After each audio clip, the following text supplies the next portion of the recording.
You're cutting my salary to $38,000. That's the first thing I said, loud enough that the air in the room changed. Patricia didn't flinch, just folded her hands like she was leading a prayer meeting. 3 other suits sat around the conference table, wearing those fake neutral expressions they teach in management school. I knew their names, but didn't care enough to use them. She slid the paper toward me like it was some kind of gift. It's part of a strategic restructure, Kyle. Across all departments. Bullshit. I'd seen the signs coming for months. Meetings I used to lead suddenly canceled or moved without me. My lab access getting restricted. Equipment going missing, budgets frozen. Then came the finger pointing about missed benchmarks and faulty samples, all landing on my desk. I knew I hadn't screwed up. They were freezing me out one calculated step at a time. I didn't grab the paper, just stared at it. 94,000 down to 38. That wasn't a restructure. That was a message. I looked her in the eye. Let me think about it.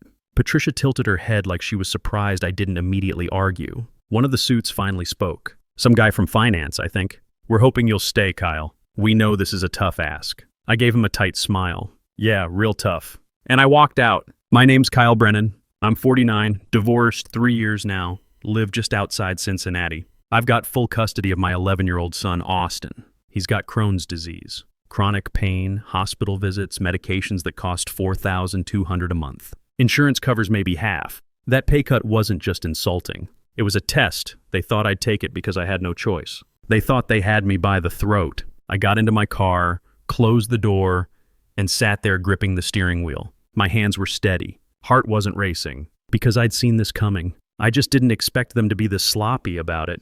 They thought I couldn't afford to walk away. That was their first mistake. I drove straight home after that meeting. Didn't stop, didn't call anyone. Pulled into the driveway, shut the car off, and just sat there staring at the cracked cement wall of my garage. I wasn't defeated. Something clicked. Simple as that. I walked down into my basement and flipped on the lights. Stepped into the one place they'd never touched. My lab wasn't pretty. Old counters, beat-up stools, plastic bins full of test tubes, and bleach-stained notebooks. But this place, this was where the real work happened. Not that corporate fluff Patricia kept trotting out for board meetings.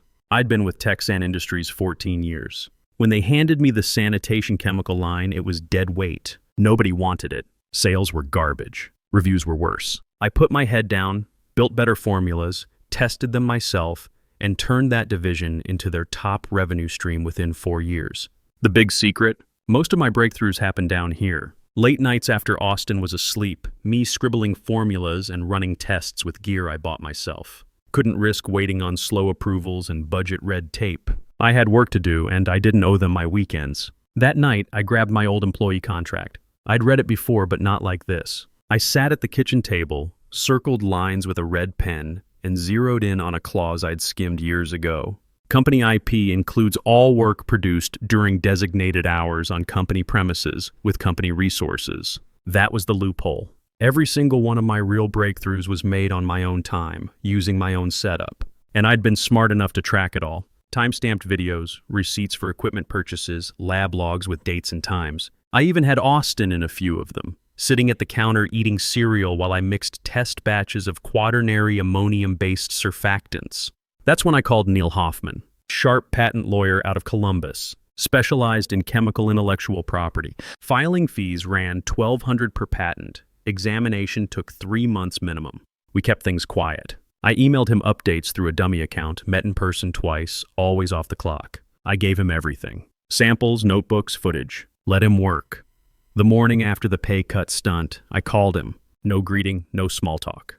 Is it airtight? He didn't hesitate. We're good to go. 3 provisional patents filed, all under your name. I let out a slow breath. Including the cold water compound? That one's the crown jewel. Fully documented, clean timeline, 0 overlap with company gear. That cold water formula was the breakthrough. Reduced heating requirements from an average of 180 degrees Fahrenheit down to 75 degrees. Cut energy costs by 40% without losing sanitation quality. Big deal for any industrial client running round-the-clock operations. Texan didn't even know I had it. They were still hyping the lemon-scented nonsense they'd diluted down for profit margins. I hung up, walked downstairs, and sat on the old stool in front of my lab bench. Picked up the first notebook I'd ever used in this basement. Stained, beat up, full of half-legible notes and scribbles. On the first page, I had written, "Figure it out yourself." They thought I was just another lab rat who'd stay in line. What they didn't know was I already owned the maze. Austin came down while I was sitting there. Kid moves quiet when his stomach's bothering him. Dad, you okay? I looked at him. Skinny for his age, but sharp. Always watching, always thinking. Yeah, buddy, just working on something. He leaned against the door frame. Is it about work? You've been different lately. Different. Kid noticed everything. Maybe a little. Nothing you need to worry about? He nodded, but those eyes stayed on me. If we have to move again, it's okay. I don't mind. Move again. Like when his mom and I split. Like when we had to downsize twice to afford his treatments. We're not moving, I said. Not unless we want to. Promise? I looked at him standing there in his oversized pajamas, trying to be brave about something he shouldn't have to think about. Promise. He smiled and headed back upstairs. Coffee was getting cold on my workbench. I picked it up, took a sip, and started planning. They thought they had me cornered. Time to show them what cornered really looked like. I walked back into that office 2 days later with coffee in hand and a carefully rehearsed look on my face. Patricia gave me her best fake concerned smile. Kyle, any thoughts on our offer? I sat down slow, leaned forward like I was weighing a life decision. I'm trying to figure out what makes sense for Austin. His treatments run $4,200 a month, and with the insurance changes, I shook my head, sighed. It's just a lot. She nodded like she cared. Of course, we understand. We're not trying to make this harder for you. That was a lie so big it should have come with sirens, but I kept my tone calm. I just need a little time. Take what you need, she said, but not too long. We'll need to fill that role if you can't commit. They thought I was stalling out of desperation. What they didn't know was I was already talking to their biggest nightmare. I'd sent a private message to Scott Reynolds, head of R&D at Apex Chemical Systems. He and I had crossed paths at a trade show years back. Different companies, same problems. He respected results, and I had plenty. We set up a video call for that evening. I walked him through my portfolio, the real one, not the scrubbed-down version Texan had tried to steal credit for. This cold water surfactant formula, Scott said, squinting at his screen.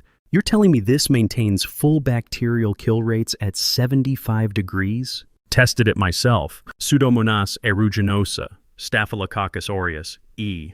coli. Full elimination in under 2 minutes contact time. He leaned back in his chair. Kyle, you did all this in your basement. Every drop. Own equipment, own time, own dime. Jesus, we'd kill to have you here. Senior Product Director. 180 base plus full R&D authority. I didn't flinch. One condition. The patents stay mine. We license them, not transfer. I own the work. Scott didn't even blink. Done. I'll loop legal in today. What kind of licensing terms are we talking? For exclusive rights to these 3 compounds, I'd say $1,250 per formula per month. That's $3,750 total. $3,750 every month, just for letting them use what I'd already built. And if Texan wants to keep using them, Scott grinned, they'll pay the same rate. Or they'll watch their clients switch to us. That was the moment I knew I'd won. Not the whole war yet, but the critical move was locked. I spent the next 3 days doing 2 things. Feeding just enough hesitation to Patricia to keep her thinking I might cave, and reviewing license agreements with Neil and Apex's lawyers. The key, Neil explained over lunch at a diner halfway between Cincinnati and Columbus, is that you developed these formulations entirely independent of Texan resources. Your timestamps prove it. Your receipts prove it. Even your son eating cereal in the background proves it. What about the base research? I did use their lab for some of the preliminary work. Preliminary research isn't patentable. It's the specific formulations, the exact ratios, the novel combinations. That's all yours. He slid a folder across the table. Exclusive licensing agreement. Apex gets first rights, but you retain ownership. If they breach terms, patents revert to you immediately. If Texan wants access, they pay the same rate. I flipped through the papers. Royalty clauses, exclusivity terms, performance incentives. My formulas would make millions, and I'd get a cut of every gallon sold. On the outside, I kept playing the worried single dad card. Went back to Patricia's office Friday afternoon, coffee-stained shirt, looking tired. I just don't want to move Austin's care team, I told her. He's finally stable with his current doctors. I need to know I can still be there if he has a flare. Patricia even brought in HR for a wellness meeting. Some lady with a clipboard and a sympathetic voice tried to spin it like they were worried about my stress levels. We understand this is a difficult time, she said. The company wants to support you through this transition. I nodded through it all, thanked them for their concern, and walked out smiling. Back at home, I cleaned out the basement lab, packed samples, wiped drives, backed up everything to multiple hard copies. I was done working in the shadows. From here on out, everything had my name on it. Austin came downstairs and saw me boxing up supplies.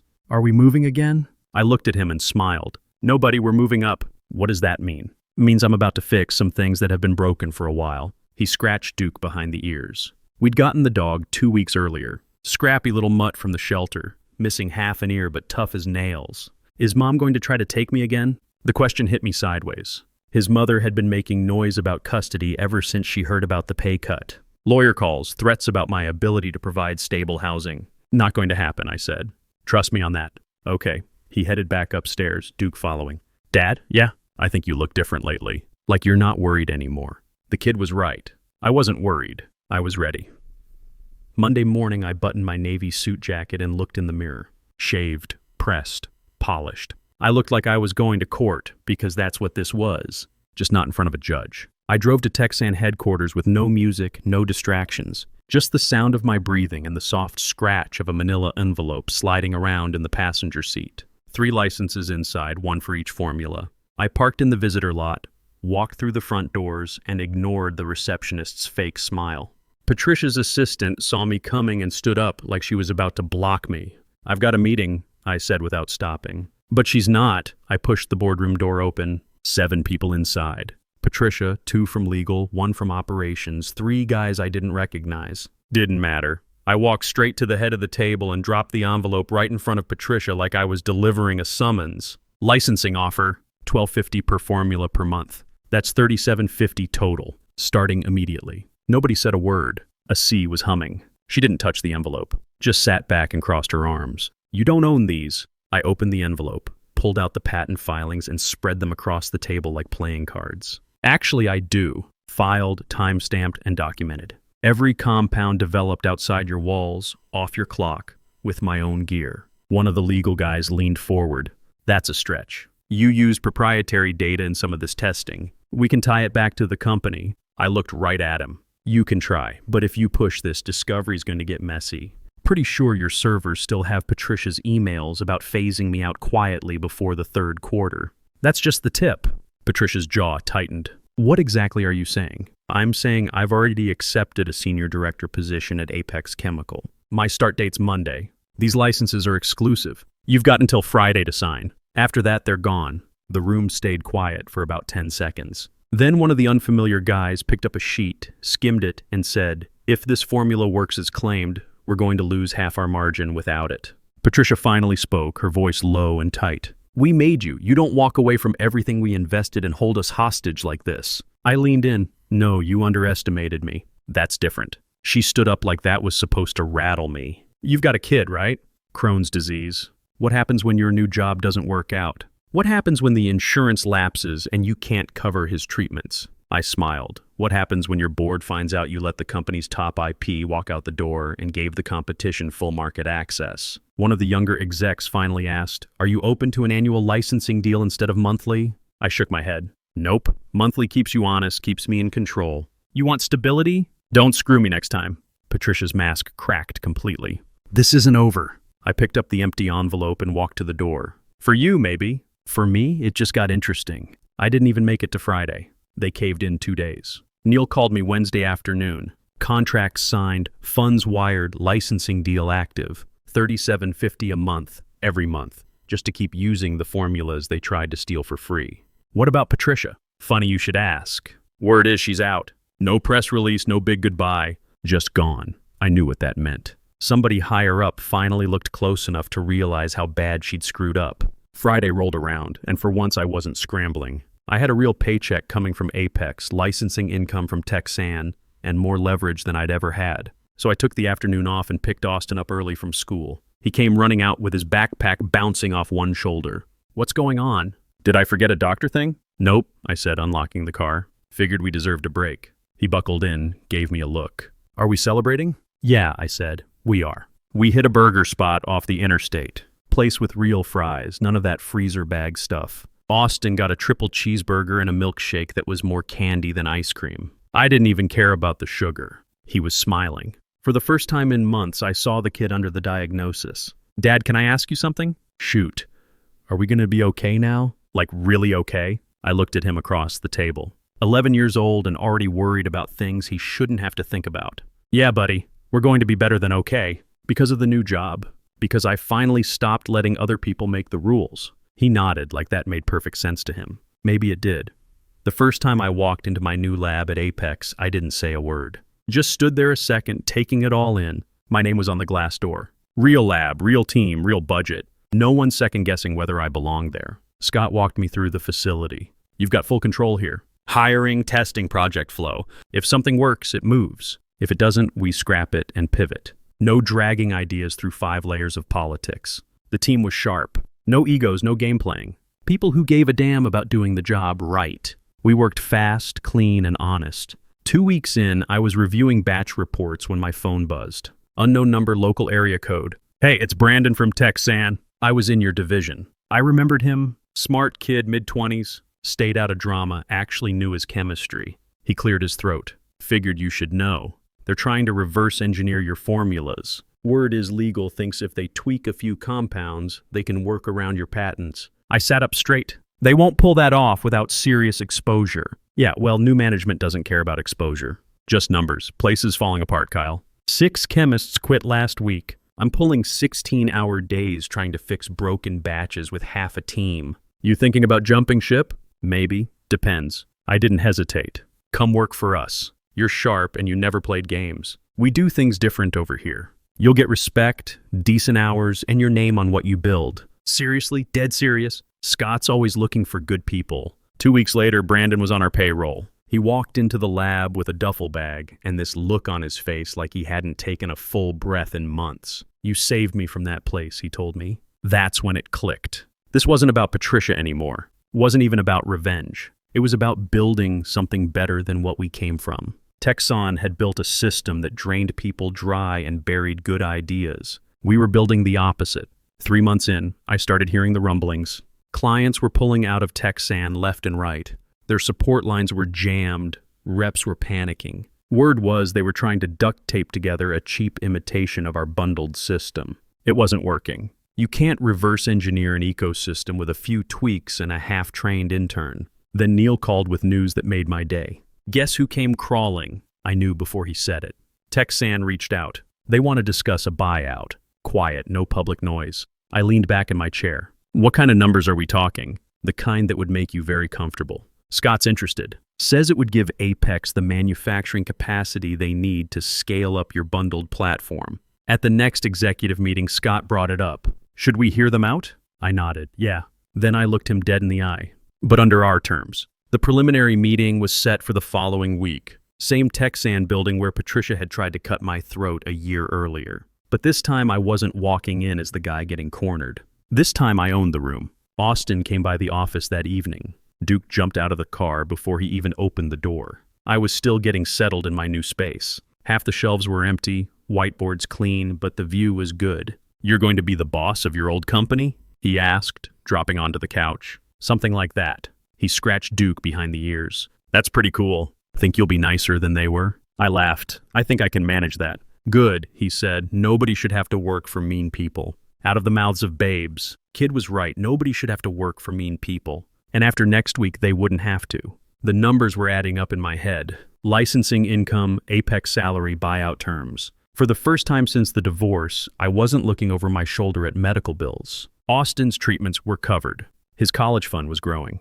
We were building something that would last. I looked out the window at the city lights starting to flicker on. Rain was coming. You could smell it in the air. Tomorrow I'd start planning for the Texan acquisition. Tonight, I was going home to make dinner with my son and let our one-eared dog steal scraps under the table. Funny how things worked out when you stopped letting other people write the rules. I walked back into Texan exactly 1 year after they tried to cut my salary by more than half. Same lobby, same cold tile floors. But this time, I wasn't the guy getting cornered. This time I owned the room. Apex closed the deal 3 days earlier. Full buyout, $12.8 million. Texan would keep its name, keep some structure, but everything else changed. New leadership, new direction, and I was appointed director of R&D over both companies. First thing I did was call a meeting with the remaining chemists. Same conference room where Patricia had handed me that insult of a contract. Now I was standing at the head of the table. I looked out at the faces. Some familiar, some new, all unsure. Half the old team was gone. The other half looked like they'd been through a blender. I didn't ease in. We're not doing things the old way anymore." A few people looked down. A couple sat up straighter. One guy in the back crossed his arms but said nothing. "If you're here to collect a paycheck and hide behind process, there's the door. If you want to build something better, you'll get every resource I can give you. But we're not playing the old games. Not here, I meant every word. I didn't want revenge hires or quiet bitterness leaking into the walls. I wanted people who gave a damn." The guy in the back uncrossed his arms. "What about the bundled platform project?" Smart question. That's the future. Integrated cleaning systems that work together, quaternary ammonium surfactants paired with enzymatic pretreatments and smart dosing protocols. Clients don't just buy chemicals anymore. They buy solutions. And if we can't adapt to the new systems, then you'll learn or you'll find somewhere else to work. But if you stay, you'll get training, support, and your name on what you build. Some left without a word over the next 2 weeks. Others leaned in, took the challenge, and started rebuilding something worth being proud of. By month 3, we were rolling out the bundled platform to major accounts. Procter & Gamble signed first, then Unilever, then 3 hospital networks in Ohio and Kentucky. The numbers were solid. Cleaning time reduced by 42% average. Energy cost down 60% with the low-temperature formulations. Training time for new staff cut in half. Most importantly, client retention hit 94% in the first quarter. Scott called me one evening after the quarterly reports came in. "Your platform just generated $2.6 million in new revenue. Board's talking about fast-tracking expansion to the West Coast. What about the patents?" Neil says they're bulletproof. Tightest IP protection he's ever filed. 3 more companies tried to reverse engineer the cold water formula last month. All of them hit legal walls. The licensing income was adding up too. Texan paid their $37.50 monthly like clockwork. 2 competitors in North Carolina and Texas signed licensing deals for non-exclusive rights. Another $1,500 per month each. I was pulling in $220,000 base salary plus royalties that hit $58,000 last quarter alone. Austin's medical expenses, which used to eat $4,200 monthly, now represented less than 15% of our income.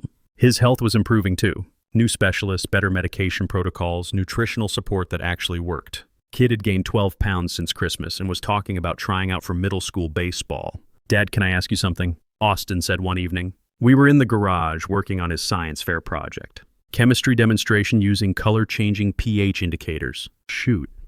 When you were fighting with your old company, were you scared?" I mixed the indicator solution while I thought about that. "Yeah, sometimes, but not about losing the fight." "What were you scared of?" "That I wouldn't be able to take care of you the way you deserved." He nodded, carefully measuring distilled water into beakers. "But you figured it out." "I did. Good. Because I want to study chemistry too.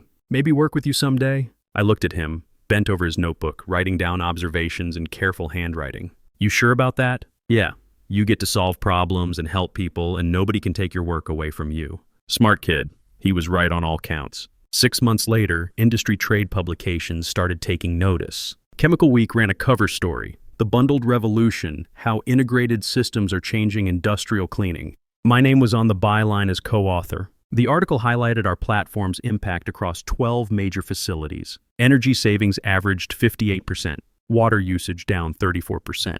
Worker safety incidents reduced by 47% due to simplified protocols and better training materials. More importantly, client satisfaction surveys showed that facility managers felt they had more control over their operations, not less. They weren't just buying products anymore. They were buying expertise and results. Brandon, who'd been promoted to senior chemist, stopped by my office with printouts from the latest client feedback. "Listen to this," he said. "Plant manager in Louisville. This system runs itself. My crew actually has a time to focus on production instead of constantly troubleshooting cleaning protocols. And this one from Memphis, we'll never go back to the old way." This isn't just better chemistry, it's better business. That line stuck with me. Better business. That's what we'd built. Not just better chemicals, but a better way to work. Neil called that afternoon with news that made my week. Patent board just gave full approval on the integrated dosing system. That's your 4th patent this year. You're officially bulletproof. What about international expansion? Scott's legal team is filing in Europe and Canada next month. If those come through, you're looking at global licensing opportunities. Global. That was a word I hadn't thought about a year ago when Patricia was trying to cut my throat. 1 year later, I sat in my office, feet up on the edge of the desk, looking out over the city. Rain tapped the window steady and slow. On the desk sat a photo of Austin hugging Duke, both of them half covered in mud from the backyard baseball practice. Right next to it, a plaque my team gave me for my birthday. Real leaders build better systems. Texan didn't look anything like the place I'd walked back into 18 months ago. We'd scrubbed it clean, figuratively and literally. Politics were out. Power game's dead. You showed up, did the work, and you got credit. No more stolen ideas. No more career cliffs for speaking up. We made it a place people actually wanted to work again. And that wasn't a slogan. That was the result. My phone buzzed. Text from Brandon. New client signed. Marriott Hotels. They want the full platform in 200 locations. Biggest deal yet. 2 seconds later, another ping. Austin. Science fair results are in. First place in chemistry division. Thanks for teaching me about pH indicators. I sat back, smiled to myself, and closed the laptop. Austin's treatments were fully covered now. No back and forth with insurance. No waiting on paperwork while his symptoms got worse. His health was solid. Weight was up, energy back. He'd just gotten into a competitive summer science program out of Chicago. Kid earned it, sharp as they come. I looked around the office. Clean lines, tall shelves, sharp light coming through the glass. Not a trace of the old culture left. That day in Patricia's office flashed in my mind. Her pushing that paper across the table like she was doing me a favor. Like she expected me to fold. What she didn't know was she was handing me the start of all this. That pay cut wasn't a punishment. It was fuel. I didn't yell, didn't throw a fit, didn't burn the place down. I documented, I planned, I outmaneuvered. They had titles, budgets, board seats. They had the illusion of power. I had a plan, and I made it count. The bundled platform was generating $8.4 million annually now. The patents were locked down tight. Austin was healthy and thinking about his future. I had a team that respected the work and each other. Most importantly, I'd proven something to myself. When they try to corner you, when they think they've got you by the throat, that's when you find out what you're really made of. In the end, the quietest moves made the loudest impact. No one saw it coming, but they damn sure felt it. I picked up my keys and headed home. Austin had baseball practice, and I'd promised to help him work on his swing. Some promises you keep no matter what.